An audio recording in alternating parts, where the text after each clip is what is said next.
good. Moving on a weekend today, the shock assassination of US President John F. Kennedy back on November 22, 1963 changed the world forever. But since then, there's been this fascination with the events of that awful day, with millions wondering what actually happened. Now, President Trump has signed an executive order for the remaining JFK files to be declassified. Everyone is very excited about this, including new documents recently found by the FBI. So for more, we are joined by JFK facts editor Jefferson Morley from Washington, D.C. Jefferson, thank you so much for your time. Good morning or good afternoon. Thanks for having me.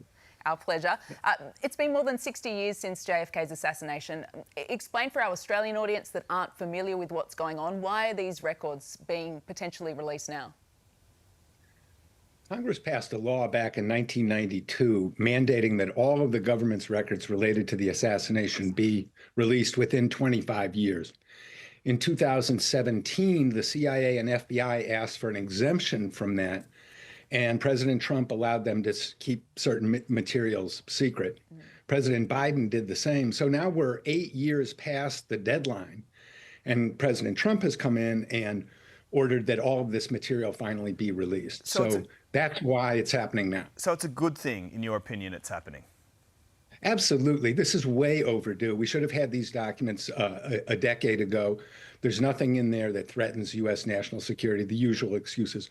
What is in there, we now understand, is information that's very damaging to the official story that one man alone shot the president for no reason. Yeah. The story we now understand is much more complicated than that.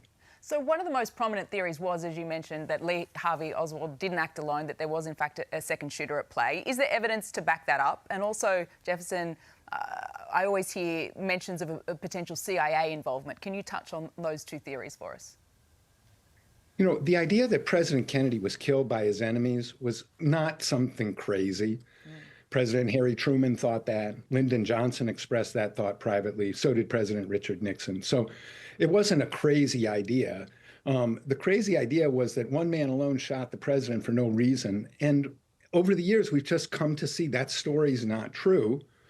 The doctors, for example, the doctors who tried to save President Kennedy's life in Dallas were pretty much unanimous, 6 or 7 doctors, that the president had been hit by gunfire from 2 different directions. So what did happen? That's why people want to know, is because the official story is not credible. So we need all of the information. And as we found out with the FBI the other day, the government still has a substantial number of records related to this event, even 60 years later. The FBI said that they have found 2,400 new documents. So, a lot is going to come out, and it's going to be significant in understanding the causes of President Kennedy's assassination. Including these documents relating to the death of Senator Robert Kennedy. They'll also be released. And the interesting thing here is that his son, RFK Jr, is now part of the Trump administration, of course, also believes his father was killed by multiple gunmen. Yes. Robert Kennedy made this part of his campaign when he was running for president as a Democrat. And then when he went over to President Trump, he issued the same call, and Trump picked up on it. And Robert Kennedy had always called for full disclosure around this material. So the fact he's in the government probably strengthens the chances that we are going to see all of this material.